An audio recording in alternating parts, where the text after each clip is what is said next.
HR issues can kill you. One complaint against your company can turn your world upside down.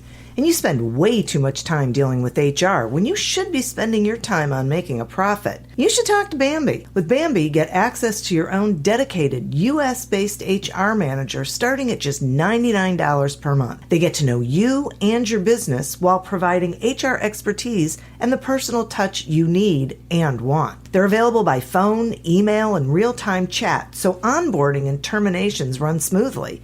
Team members reach peak performance, and your business stays compliant with changing HR regulations. And with Bambi's HR Autopilot, you'll automate important HR practices like setting policies, training, and feedback. HR managers can easily cost $80,000 a year, but Bambi starts at $99 per month. Schedule your free conversation today to see how much Bambi can take off your plate. Go to Bambi.com right now and type in Accelerate under podcast when you sign up. It'll really help the show. Spelled BAM, BEE.com. Bambi.com. Type in Accelerate. Welcome to Accelerate Your Business Growth, where we're exploring all sorts of business topics. Experts from around the world join me, your host, Diane Helbig, for a conversation where they share their expertise with all of you.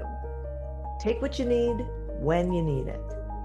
Featured on Inc.com, Forbes, and MSNBC's Your Business, this podcast is recognized as one of the best podcasts for small business, sales, leadership, social media, and more. When it comes to business, Accelerate Your Business Growth has got it covered. And now on with the show. My guest today is Jim Padilla. Jim is the founder and CEO of Gain the Edge, a done-for-you provider of industry-leading sales systems and unicorn sales professionals, which he co-heads with his wife, Cindy. Together, they've generated over $1.4 billion in sales for a long line of high-level entrepreneurs. Jim's mission is to help thought leaders untangle themselves from the day-to-day minutia of seeking leads and sales so they're free to amplify their impact while scaling their business. Thanks so much for joining me today, Jim. Thanks for having me. Very excited to be here. I am thrilled to have you here. I actually am curious if you would share what you see as things that get in the way of people reaching the goals that they say they want. Oh, goodness. Great question. One of the biggest challenges for people, the biggest obstacle for most people not being able to achieve the goals that they say they want is not actually putting them in any sort of cohesive plan and structure. So many people have desire. And desire is the birthplace of great things, but you have to be able to put them into an executable format, or you're the only person who's going to be able to make that happen. And that typically is going to be a massive pitfall. Yeah, boy, it's so true. People are really good at setting goals, but not necessarily creating the plan, right, for how they're going to hit that goal. Yeah. Yeah. And we see too many times that people pull a lot of different, really great ideas that they get from different places, whether, learn something awesome on a webinar, maybe on a podcast, at an event. All of a sudden you have all of these really good ideas that in and of themselves maybe are kind of a plan, but they were never designed to work together. And then we're trying to Frankenstein them together and hope that they work, but then we get really, we're puzzled when they don't actually deliver. Right. Yeah, that makes a lot of sense. So, and I'm curious because you say scaling is a bad word. Would you expand on that, please? Yeah, it's interesting. I do not. What we have come to see is that it is being taken as a bad word, just almost like sales is so much. Sales has you can't speak the word sales in most environments without people wanting to apologize for being a salesperson or explain to you right out the gate that, well, we teach sales, but we're not pushy, or we teach sales, but we're not slimy, or we do sales. It's like, sleazy, slipey, dopey, bashful, dog, all of them. Right. Yeah. And because it's so embedded in our culture, Well, scaling has also become a bit of that same negative I taste. It's like, see. well, why do you need that money? Or why don't you have enough? Or it's associated with some kind of greed. And I really get frustrated with that because I know, I mean, we've been very successful. Most of our clients are also millionaires and billionaires. And I know many millionaires and billionaires, as I know you will do too. I personally don't know any of them that are greedy. I know all of them that Right. are very, very sold out and sold out to commitment, to deliver fulfillment, for impact in the world, to change a lot of lives and all of that. But and the income that comes with that is a byproduct of doing all of these great things and solving problems at scale. And so if I can encourage people listening or anybody might be within earshot, it's like to embrace scale, because that scale is where change really happens. Significance comes at in great measure when you can scale your opportunities, your ideas, your thoughts, and your outcomes.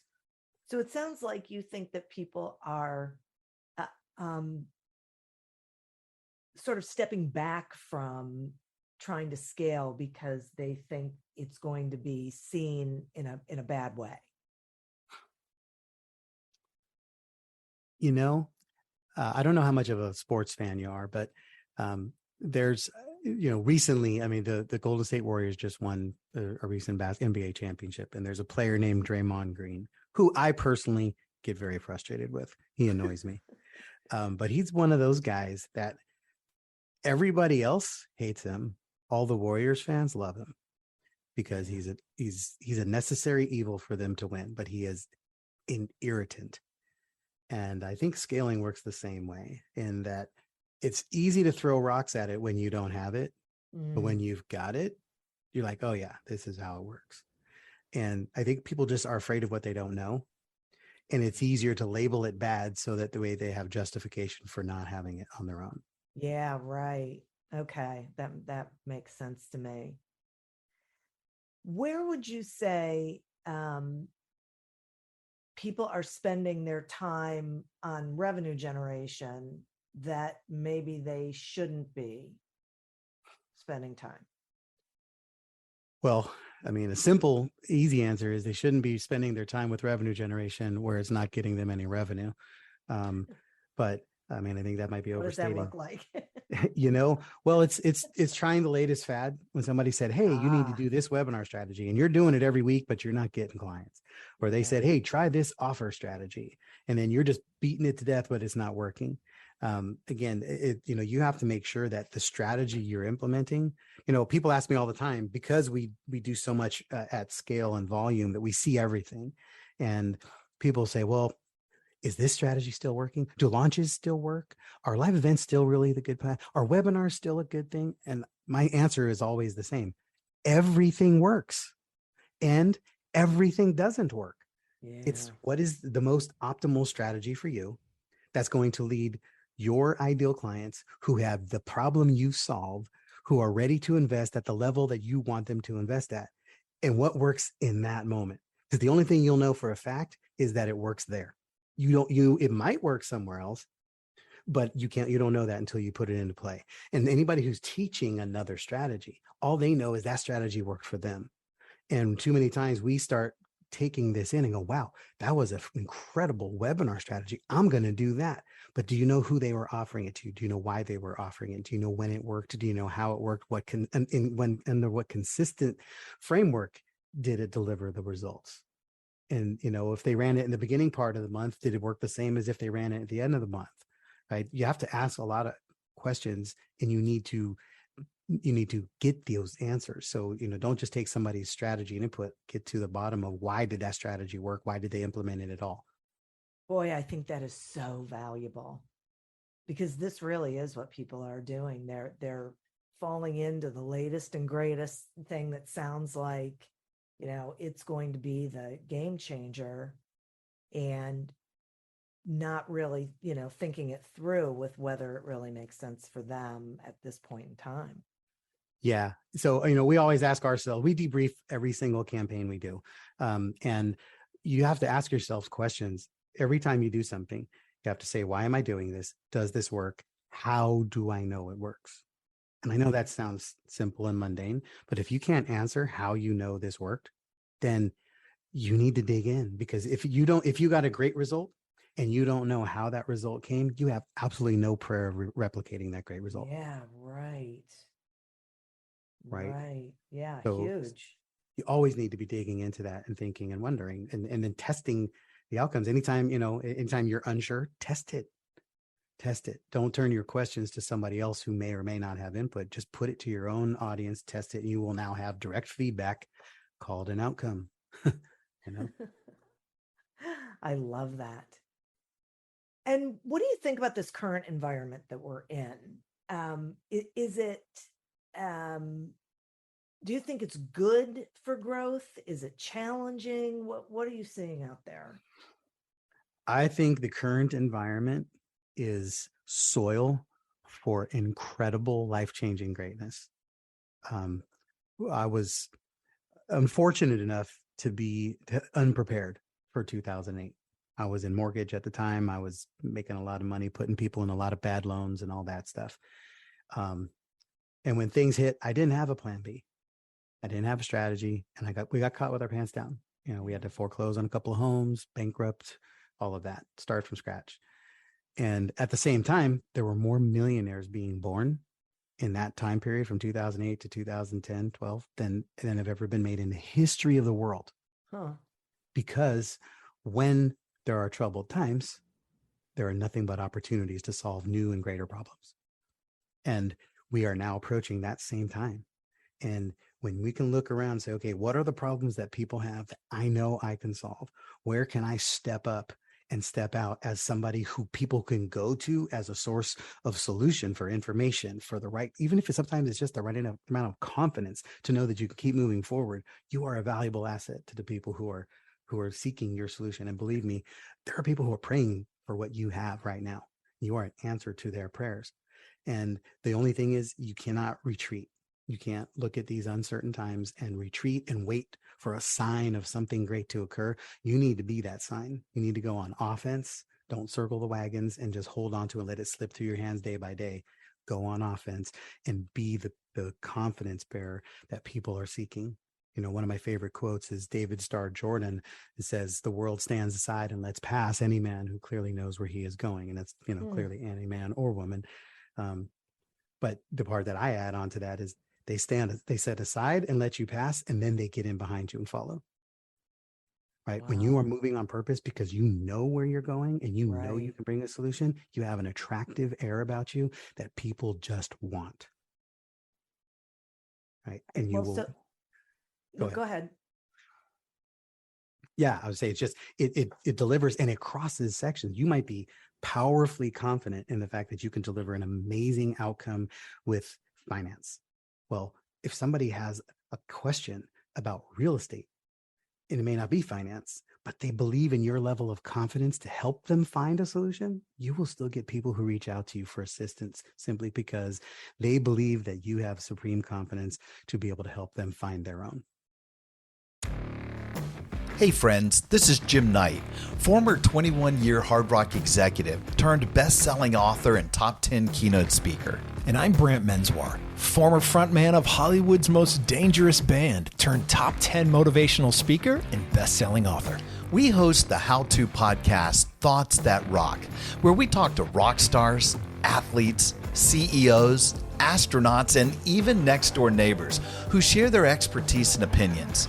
Together, we tackle the most interesting and challenging topics of today. Whether you want to learn how to become more confident, how to deal with anxiety at work, or how to write a hit song, or use Brazilian Jiu-Jitsu in life, we've got hundreds of episodes to help amp up your life and move you forward. Subscribe to Thoughts That Rock wherever you listen to podcasts, and check out evergreenpodcast.com for more information.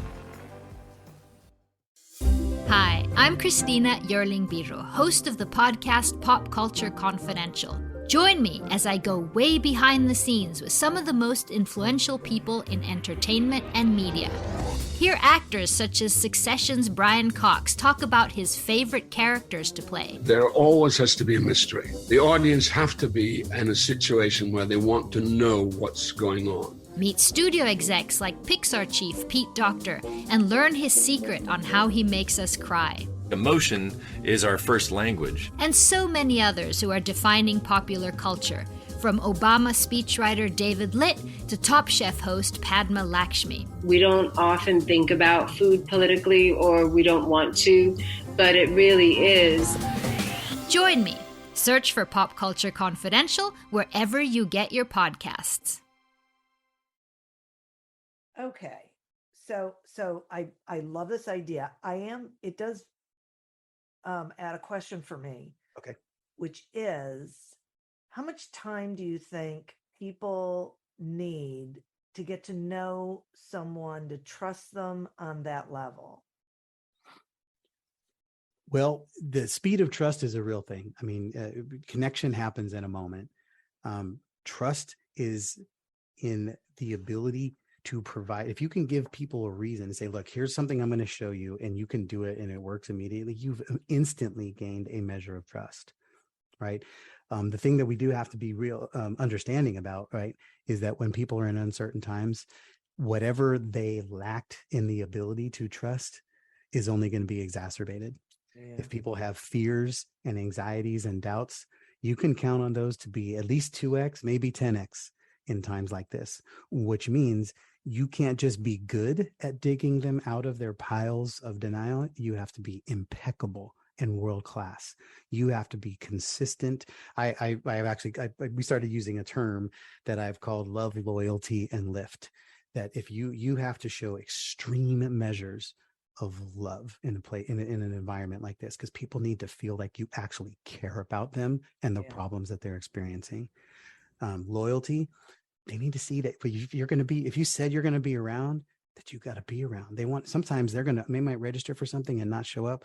They just want to see if you're going to still be here next week and next month and next year, because right now they're fearful and they need somebody that they know has some staying power, so they know who to follow. And then in the lift category, you've got to be doing the work to elevate people. If you can't bring them up from where they are, they have no reason to trust that you can get them where they're going. All right. So that feels to me like you can't fake it. You can't, Amen. Right, talk about things that you really don't have the skill or ability to deliver. It Amen. has to be authentic. Exactly. Yeah. Because right now, the beauty is, authenticity. I hate the word. I guess it's so abused these days, but that is what's selling. When people can feel the real you, there's a resonance and a trust and a connection that most people will have with you that they couldn't even explain if they wanted to. Right. Because that's what they really want. They're looking for solution providers or partners or whatever you want to call it, that they feel confident, have their best interest in mind, and know what they're talking about. They're not going to sell them a bill of goods. Correct. Yeah. Yeah. It's interesting. Yeah. So if someone's listening and they're thinking, okay, I get it, I'm on it, whatever, and I want to make sure that I have, systems in place so that I can really optimize my revenue generation. Are there areas that you think, they should be focusing on? What would you advise? Very much so. One of the most impactful things you can do to gain immediate traction is revamp your offer. Most people, I'll just say it, your offer, if you're listening to this right now, here's a good chance that your offer probably sucks. And I mean that in the best possible way. You probably have a world-class solution that is just packaged very poorly.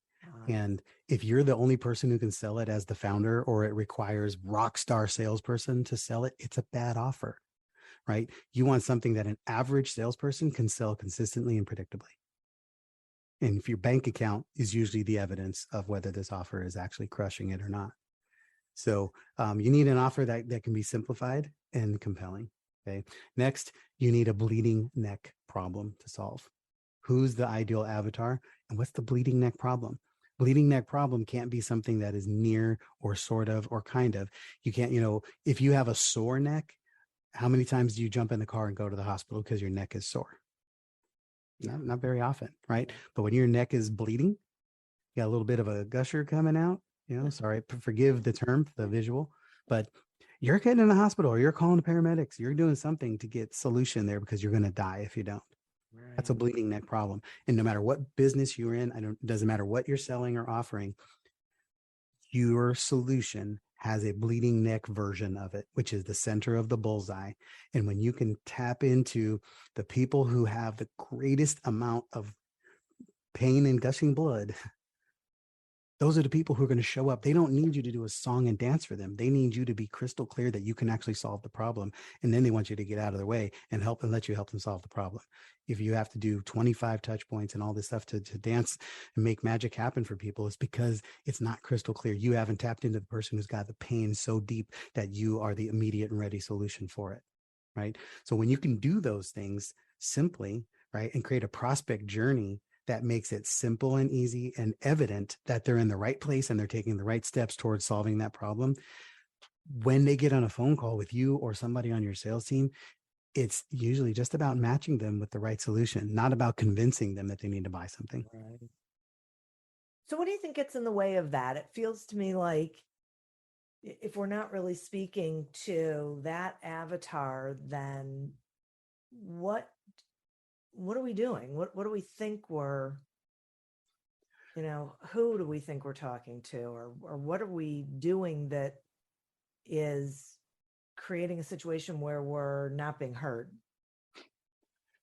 Yeah, well, too many times we're either so happy to have somebody to talk to that we are not we're focused on showing them all the wonderful things that our product can do, instead of getting crystal clear with them as to what is their level, what is their problem, and what is their level of commitment to solving it, right? Because until somebody has a problem that presents and a commitment level, meaning consensus on their side of the equation that this problem needs to be solved and needs to be solved today, because those are two different things. Until then, you don't actually have an offer to give anybody. And too many times we're trying to match somebody. We think if they're even remotely close, let's get them matched up with our solution. And then we're trying to overcome problems like, well, I can't afford it. I got news for it. There's no such thing as I can't afford it. Every single response they send to you is one that says you haven't tapped in clearly enough into why I should do anything about this now. If I need more time, if I need to think about it, if I got to talk to my spouse, all of those things are some version of, we did not put them at the ideal intersection of pain and solution. Right. Yeah, that's really interesting. Yeah. Most people immediately go to, well, because I get these questions a lot. People will come to us and, well, what do you do with somebody who just, that needs to think about it? Well, you have to give them a better reason to not think about it. You have to, somebody says, I need to pray about it, or I need to think about it. So, well, let me ask you this. How much time have you spent thinking about this in the last week, month, year? Do you really need another 3 days to think about it? What's your biggest concern about the decision you're about to make? Right. Let's tap into this. I mean, these people don't need this. What they really are saying is they haven't heard the things from you. They haven't felt the presence from you. They haven't felt the confidence, certainty, conviction, and clarity to tell them that they can let down their guard, trust you, give them their credit card, and follow you to a solution. Right. Yeah, no kidding. Right. And I find that people are afraid to go that deep with their questions, right? That for some reason they don't feel like they have the right or permission or whatever it is to really ask questions that get to that help the prospect get to where they are. How much are they bleeding? Right. Yeah. Yeah. Here's probably the biggest piece of support around that I can give to anybody is, if you learn to be an unapologetic truth teller, you will solve all those problems. Yeah. Right. You cannot show up on a call worried for 1 second about what they think about you. Yeah. You have to be showing up 100% only for them. And as their advocate, as their friend, as the person who cares about them solving this problem and changing the game for them, you have to be willing to ask them the question that most likely you're the only person in the world who's going to ask them. So if you don't, who the hell's gonna? Yeah, exactly. Yeah. Yeah. Right. That's good. Yeah. And so you need to make sure that that's always what's coming. It's just one after the other, after the other. And when they say things, how many times have somebody, have you gotten off the phone with somebody or someone even, probably met with clients and people that you mentor who say, man, if I would have just said this. Yeah. Well, then say that. Say it. Right. Right. And then here's a quick tip for you. If you hang up the phone and go, man, why didn't I say that? Call them back and say it. Yeah. What other chance do you have? Right. Right. So people there's really no rocket science to this. The only difference between me and most people is I just actually do these things. That's it. Right. It's a really good point. It's a very good point. Oh my gosh, Jim, I really have enjoyed this. It totally resonates with me, but I'm hearing it in a different sort of way that is even more resonant. So awesome. I really appreciate you spending this time with me. Will you let the listeners know how they can find you and, anything you think they should know, please? Yes, please do. I appreciate that. You can go to my personal website, which is jimp360.com, JIMP like Peter, 360.com. It's my personal site. You can get all my social medias, videos about us. You can find out how to hire us. You can find out how to work for us, about our upcoming events. And when you get there, there's a contact button. If you just push the contact button and push and find the text app, if you can text me. And what I want you to do is text me your first name or your email address and say anti-closer, and I will send you our anti-closer toolkit, which is a check. It basically walks you through how to set yourself up for the foundations of putting a system together that does not require a top tier sales closer to sell your stuff consistently and predictably. And I'd love to get to meet you and see what you're doing, and make sure you let me know that you came from Diane here on the podcast. That's so great. I want to make sure I have all that information to add in the show notes. Yes. So that people get that.